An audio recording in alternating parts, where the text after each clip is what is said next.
Você já imaginou um podcast com 100 episódios?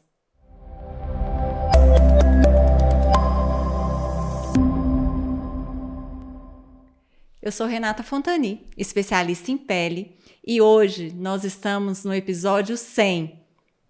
E eu estou aqui para comemorar junto com o Dr. Ricardo, o Consulta com o Especialista. Parabéns, Ricardo! Parabéns, Renata!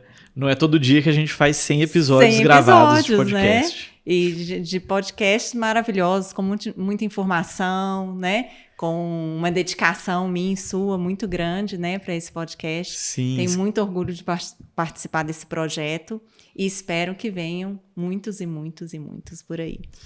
Muito bem, Renata. Parabéns. E hoje, para a gente comemorar, o que eu preparei? O nosso podcast é Consulta com Especialista.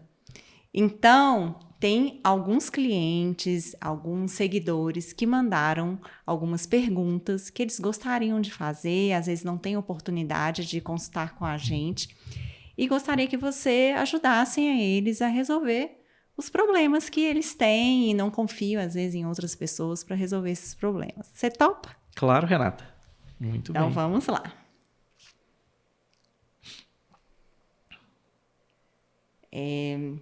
Ricardo, quem está perguntando para você aqui é a Márcia. Fiz um procedimento labial com um profissional não médico aproximadamente há 4 meses e fiquei com a sensação de bico de pato. Existe algo que eu possa fazer para melhorar isso? Renata, essa sensação de bico de pato que às vezes as pacientes queixam após procedimento na região dos lábios, quase sempre após preenchimento labial, ela tem muito a ver com a técnica de aplicação do produto, do preenchedor, né? E às vezes também com o volume que é aplicado, que às vezes é desproporcional àquilo que caberia na face do paciente.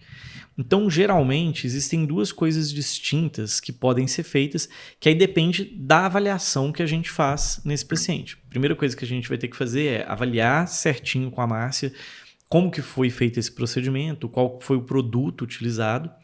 E se é um produto, por exemplo, como o ácido hialurônico, que é um produto que é passível de retirada com a hialuronidase, que acaba dissolvendo esse ácido hialurônico, uma opção que a gente tem é fazer a aplicação da hialuronidase para dissolver e diminuir esse volume.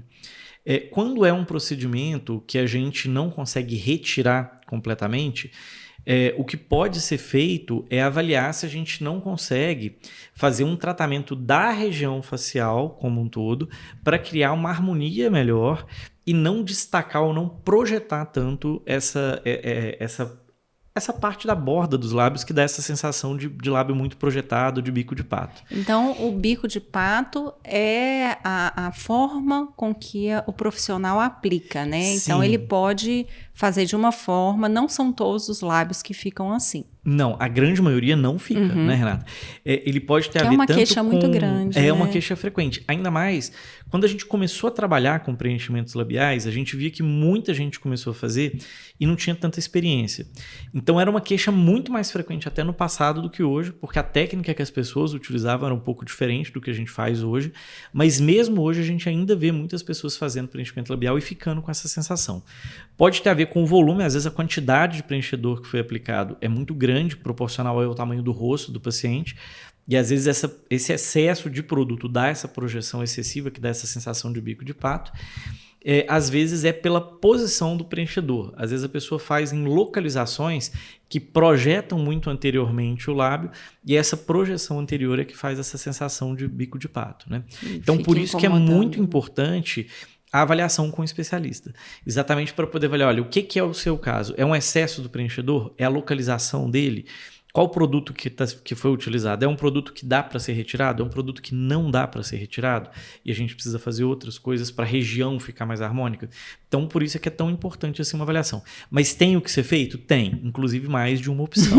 A depender aí do desejo também então, do paciente. Nem tudo está perdido, tá, Não, Márcia? não tá. Agora é a Milena. Tenho 32 anos e fiz botox há 3 meses e adorei. Ainda está ótimo, mas quando passar o efeito, quando eu posso fazer de novo? Renata, o que acontece? O efeito da toxina botulínica, ele dura, em média, assim, se a gente pegar na bula do produto, entre 3 e 6 meses. A grande maioria dos pacientes dura próximo aí a 4 meses. Então, dela tá bom, O né? dela tá 3 bom. meses. Tá ótimo, né? E o que a gente percebe é que assim, isso tem uma série de fatores que fazem essa modificação. Então, por exemplo, se é um paciente que faz atividade física muito intensa, costuma durar um pouco menos. Se é uma pessoa que é muito expressiva, que fala movimentando demais a face, a tendência é durar um pouco menos. Se é uma pessoa que tem uma musculatura mais pesada, facial, uma musculatura mais forte, ele tende a durar um pouco menos, tá? E aquelas pessoas que são menos expressivas, que têm uma musculatura mais delicada, às vezes dura mais tempo aí essa toxina botulínica. Ou mais jovem também, Mais jovens, né? também. Fato é que a toxina botulínica, se a gente começa a fazer doses muito pequenas e muito seriadas, com intervalos muito curtos, você tem uma chance maior de, com o tempo, o seu organismo produzir anticorpos contra a toxina botulínica. E com o tempo ela pode parar de funcionar. Então a tendência nossa é de dar um intervalo de pelo menos 4 meses entre uma aplicação e outra. Uma parcela grande dos pacientes dá um intervalo aí próximo a 6 meses, mas pelo menos 4 meses seria o ideal, tá? Nesses casos. Aqui agora é a Luísa. Essa pergunta é legal. Fiz uso de Monjaro e perdi 15 quilos. Meu corpo ficou ótimo, mas estou sentindo meu rosto derreter. O que posso fazer para melhorar? Essa é boa, né, Ricardo? E essa a gente tem visto com muita frequência. Com muita frequência. Não é só a Luísa, né, Renata? A gente vê frequentemente, né? Renata, geralmente as pessoas que têm uma perda de peso muito rápida, como por exemplo com essas canetas emagrecedoras, elas acabam evoluindo com uma certa flacidez de pele um pouco mais evidente. E essa flacidez de pele mais evidente tem incomodado muito as pessoas. Então, os procedimentos que fazem com que o paciente tenha uma menor flacidez, eles acabam auxiliando muito os pacientes que fazem uso dessas canetas. Então, procedimentos, por exemplo, como os bioestimuladores de colágeno, por exemplo, o ácido polilático, que é o Sculptra, o Radiesse, que é a hidroxiapatita de cálcio, o ultrassom microfocado, eles são todos procedimentos muito bem-vindos para esses pacientes, porque eles auxiliam exatamente na firmeza da pele, na não flacidez ou na redução desse processo de flacidez da pele. E uma coisa que é muito interessante, assim, os pacientes perguntam muito qual seria o momento ideal para fazer isso, né? Eu ia falar isso agora. O momento ideal é quase que ontem, né? Assim, no sentido de que se você notou que já está começando o processo de emagrecimento, quanto mais precoce você fizer, menos flacidez você vai ter, né? Se você espera emagrecer tudo para começar a fazer um bioestímulo de colágeno, provavelmente você vai demorar muito mais a firmar essa pele e vai ter uma flacidez muito maior durante o processo. Então, assim, não é que precisa ser no primeiro dia, junto com a primeira caneta, mas começou a perder, faça logo, para que você tenha uma preservação aí da sua fonte de colágeno e não evolua com tanta flacidez. Vai cuidando junto com o emagrecimento, né? Exatamente. A maioria das pessoas deixam emagrecer uma quantidade grande de peso, né? Para depois começar a cuidar. E isso não seria o mais adequado para quem quer manter a pele firminha, sem precisar fazer procedimentos às vezes mais drásticos, né? Isso, o ideal é caminhar com as duas coisas juntas. E em alguns casos, Renatas, quando o emagrecimento é muito evidente, às vezes a gente usa mão até de preenchedores mesmo, porque às vezes a pessoa tem, por exemplo, às vezes afundamento temporal, que fica muito marcado, e aí fica muito profundo, e só o bioestimulador não vai resolver isso. Às vezes uma perda muito grande de volume facial, que às vezes precisa, por exemplo, em região próxima dos olhos. A gente vê muito isso, até na internet hoje a gente vê muito, porque a pessoa perde como né? um todo, né, no corpo, não perde só a barriga, só a perna. Às vezes os pacientes queixam desse aspecto de pele derretendo, né, de face derretendo, mas às vezes a gente vê um outro termo que às vezes ele usa e fala, eu tô com um aspecto mais caveirado. Né, assim, se a pessoa emagrece demais, ela acaba marcando um pouco região zigomática, marcando muito região temporal, muito osso zigomático, às vezes com a bochecha muito fininha. Isso gera, às vezes, uma certa estranheza e, às vezes, a gente precisa fazer um pouco mais de preenchedor mesmo para volumizar e dar um certo equilíbrio, sim, e uma harmonia melhor na face. E, na maioria das vezes, consegue ter um resultado muito consegue bom, ter um melhorar, resultado muito né? bom, muito bom. A gente muito tem bom. visto Isso muito, não é um problema difícil de resolver, de na resolver. verdade. A outra é a Isabela. Estou com 49 anos e percebi que meu bigode chinês está bem profundo. Qual o melhor procedimento? Renata, falando aí para Isabela, vai depender do restante do rosto e não só desse bigode chinês, na verdade. Que antigamente se preenchia o bigode chinês, né? Sim. Muito. Ia fazendo aqueles preenchimentos, né? A pessoa ficava com o rosto muito sem forma, né? Sim. O que acontece, Renata, o bigode chinês ele surge pelo próprio processo de envelhecimento do corpo e a causa dele ela é multifatorial. Você tem uma perda de estrutura mesmo da face que faz com que a gordura facial perca volume e isso pese em cima do bigode chinês, mas você tem uma parte que é estrutural óssea. Você tem um pouco de reabsorção dos ossos da face que fazem com que o nariz fique um pouco mais baixo, que o fundinho perto do nariz fique mais profundo, e isso é multifatorial. Se você tem uma perda mais significativa de estruturação malar, geralmente a gente precisa de fazer preenchedores ou bioestimuladores que firmem mais a região malar exatamente para subir um pouco e melhorar esse aspecto do bigode chinês. Se é um paciente que teve uma reabsorção óssea muito grande, geralmente você acaba tendo realmente que fazer algum preenchedor na região do bigode chinês. Mas até a técnica que a gente usava mudou muito, né? Você falando desses preenchimentos sequenciais, antigamente o pessoal fazia muito parecendo uma salsichinha, né? Um preenchimento muito linear, muito certinho. Eu lembrei exatamente que às vezes desse, fica com um aspecto um pouco falso, né? Assim, um pouco artificial, ou às vezes aparece o preenchimento, que não é o que a gente gostaria. Hoje a gente tem uma tendência a fazer um preenchimento um pouco mais não tão homogêneo como uma salsichinha. A gente faz volumes maiores, mais próximos aí da fossa canina, que é perto do nariz. Faz um preenchimento que não é tão linear, que é um pouco mais difuso, espalhado na região, né? E sempre focando isso, de ter uma harmonia. Não adianta eu colocar várias seringas nessa região se eu não estruturei aqui em cima antes. Na verdade, na grande maioria dos pacientes, o foco é muito mais malar e um pouco na região do que o contrário, né? Do que muito na região. Você melhorando malar. Um pouco melhorar a lateral, você acaba melhorando o bigode chinês também, né? Não é exatamente só no bigode chinês. Alguns pacientes perguntam muito de fio de tração para essa região, né? O fio de tração para essa região, ele tem que ter um cuidado muito grande para ser realizado e nem sempre ele vai ao encontro de tudo que o paciente desejaria. Em especial porque a região logo acima do bigode chinês, essa região malar, é uma região que movimenta muito. E muitas vezes o fio nessa região ele pode dar pequenas dobras ou pequenas marcas, o que faz com que você troque de problema. Então, tem que tomar muito cuidado para fio nessa região. Geralmente não é a minha primeira opção. Tá?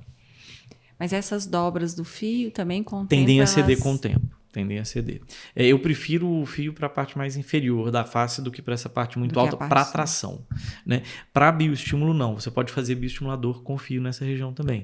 Porque esses fios que estimulam a produção de colágeno, de PDO, por exemplo, você pode fazer eles...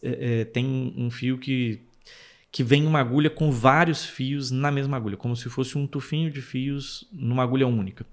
E eles conseguem fazer um volume bom nessa região e estimulam a produção de colágeno. E tem outros, às vezes fios que não são um tufinho, mas o próprio formato do fio é um fio tridimensional, não é um fio tão fino, que tem como se fosse uma matriz que também estimula muito a produção do colágeno, que dá para ser colocado nessa região com resultados muito interessantes.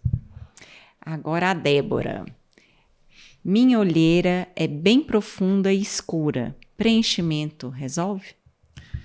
Renata, preenchimento dessa região de olheiras, ele depende muito do que causou a orelha. Então, é muito importante que a Débora seja avaliada, né, por alguém para que a gente possa ver o que é mais significativo nessa olheira dela.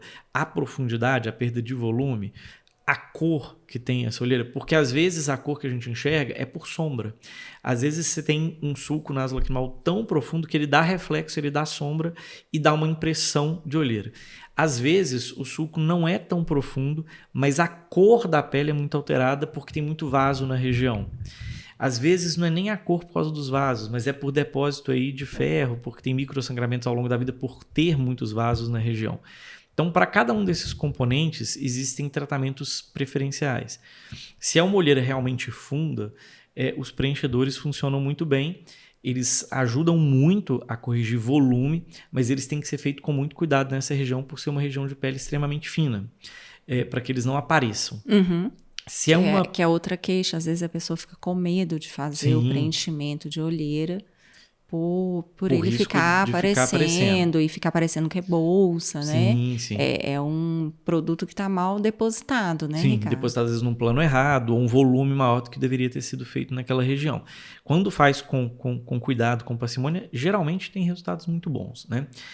Se é, por exemplo, uma cor por deposição de ferro ou por vaso, existem lasers, existem outras medicações de uso tópico que podem auxiliar também para clareamento dessa olheira.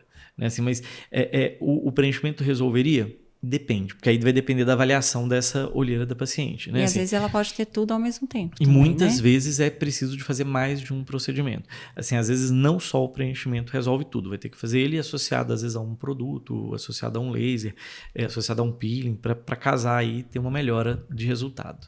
Ricardo, essas foram as perguntas escolhidas para a gente comemorar. Gostaria de te dar o parabéns. Parabéns, Renata. Pelo nosso episódio 100. Sim. Espero que esse episódio seja, né, o princípio de uma nova temporada aí pra gente. Exatamente. Parabéns para você também. São 100 episódios juntos, né, com muita alegria, com muita fidelidade à ciência, com muito esclarecimento à população.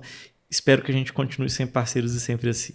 Obrigada. Espero que vocês também tenham gostado e a gente vai passar, né, a partir desses próximos episódios, responder algumas perguntas de pacientes que às vezes não conseguem vir consultar com a gente. Se vocês tiverem alguma dúvida, por favor, escrevam aí no canal. É muito importante para a gente. Espero que vocês tenham gostado desse episódio. É um episódio muito importante para a gente. E com certeza a gente se vê num próximo podcast.